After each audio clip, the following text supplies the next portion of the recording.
Hello everybody, welcome back to the channel. If this is your first time here, welcome.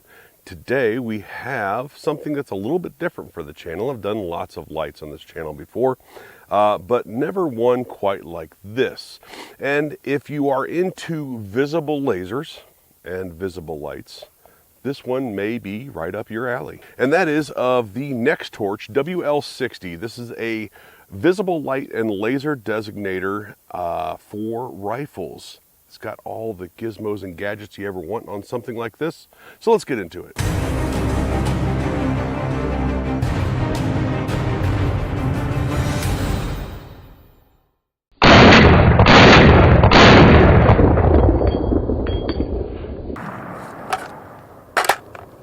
Now, for full transparency, NEXTORCH did send me this unit. They also sent me the helmet light that I did not too long ago. I'll go ahead and put a card for that helmet light up here. But outside of that, I have no relationship with NEXTORCH.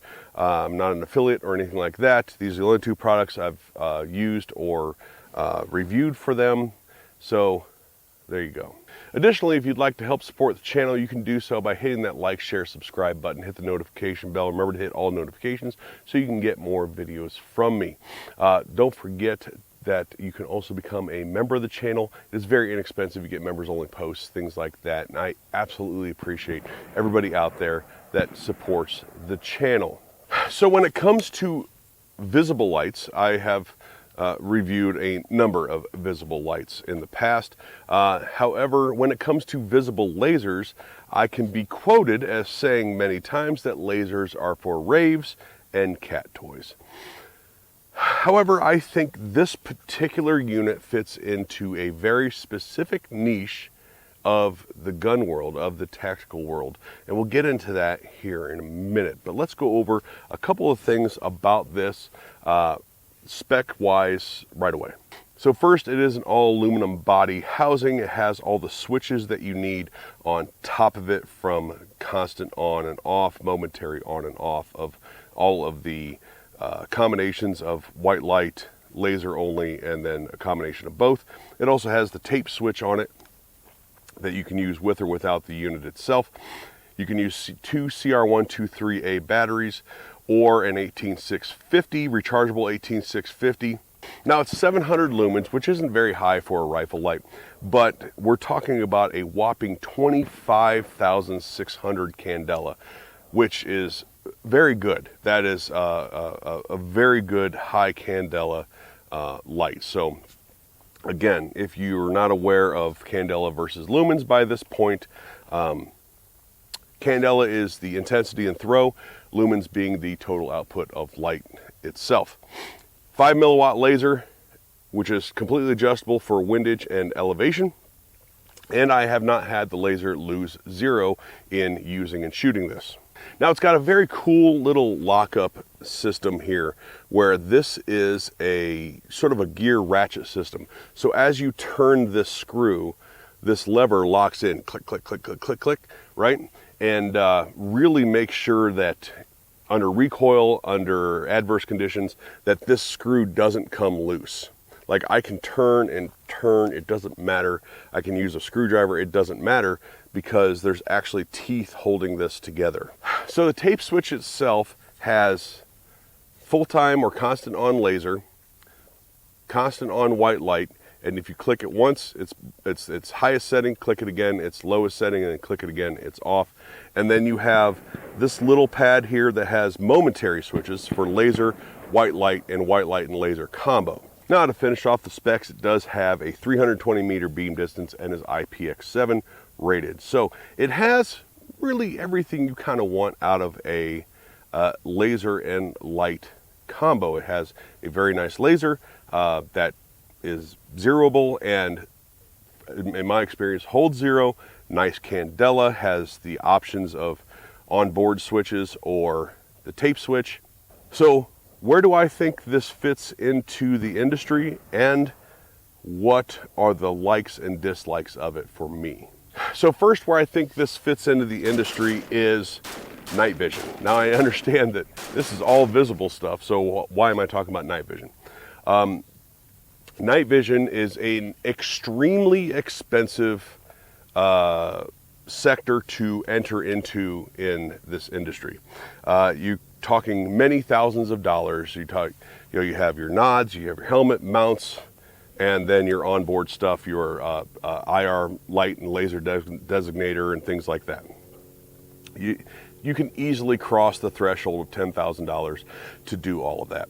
And then once you get all that, you now have to learn how to use it. And two of the hang-ups when it comes to working with IR, light and lasers, and the monocular or binocular itself is, number one, depth of field, getting used to looking through the NV, but also actively aiming with this. So passive aiming is when you have your night vision and you're looking through the optic. Active aiming is when you see people, they just shoulder the rifle, they're looking over top of it and using the light and laser in order to acquire the target. And that is a habit. Most people bring their rifle up, right? So that is a habit that's, number one, a little bit difficult to break, and number two, you are no longer aiming with a reticle that you spent years aiming with. You are now looking at the target and the light and where the laser is hitting.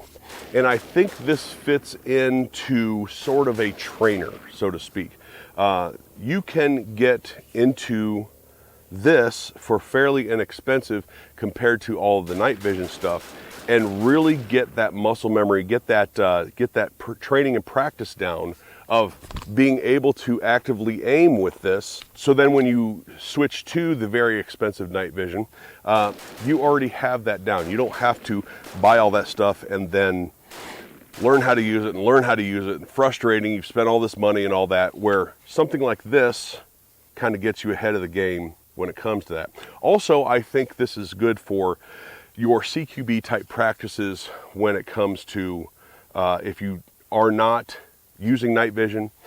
This also allows you to run houses during the day and still be able to sort of practice that motion of actively aiming with a unit like this, because it is in many ways the same footprint, the same general size, similar switchology and things like that to night vision units that you would get. So in many ways, of like a 22 long rifle AR being a plinker or trainer, right? Or other things like that, where you go into a lesser expensive market as a trainer or as a practice unit, I think this fits the bill there very nicely. Now, since nothing gets a free pass on this channel, what about this would I change? What don't I really like about it? And that would be the tape switch, the entire tape switch, in fact. I think that the tape switch is entirely too busy for what it is. You have these very, very tiny buttons in a circle for laser, white light, and white light laser combo for your momentary, and then all the time on, or constant on white light, constant on laser. Number one, I don't like that you have to press the white light, it's on, you have to press it again, it's then low, and then again, and it's off. I hate having to cycle through light sources. So I don't care whether it's colored light sources, going from white to green to red to blue back to off, or it's high, low, high, medium, low, strobe, off, like a lot of lights do. It should be on, off, right? Should be on, off. But then these tiny switches here are nearly impossible to hit with gloves on. I have a hard time, like when I am rocking this, I have to like pay attention to find the correct button for light and laser. The tape switch should be all momentary. You can have a combo, white light only, laser only, 3 large buttons for momentary, momentary, momentary, and then all your constant on stuff will be here on top in these switches here. Like this is full-time on, or constant on, that's constant on. Like leave that alone, that's fine. But Down here, I think the tape switch isn't very good on this. It's not unreliable, I haven't had a problem with it, but these teeny buttons on the top here are very, very hard to hit even without gloves on, and I don't like that you have to cycle through white light settings, high, medium, off, or high, low, off with the white light. I'm sure somebody could train through that if they really wanted to, but yeah, I think that the tape switch here needs to be all momentary. Combo, white light, laser. Three big buttons, very easy to hit, very easy to use. So for the YouTube sensors, I'm about to talk about price. I'm not selling this. I'm not selling any regulated goods. I'm not selling this gun. I'm just forwarding on information to the viewer that they need to know to make an informed decision. So I do think this is a pretty solid unit, especially for the price.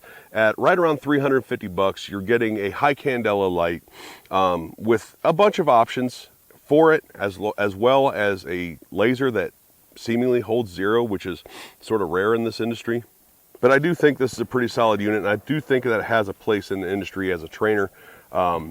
As a standalone unit for, like, you're buying a white light and laser designator, again, I think that if that's something you're looking for, if that's what you're into, if that's what you think you need for your gear is a white light and visible laser, then again, I think that this is probably a pretty good way to go. Thank you to NEXTORCH for sending that out. Thank you guys out there for all of your support. Don't forget to hit like, share, subscribe, hit that notification bell and all that good stuff. Check out some of the links I have down below. I will have a link to NEXTORCH, and I'll have a link to other various ways to support the channel, including my other social medias. Thanks for watching, everybody, and we'll talk to you later.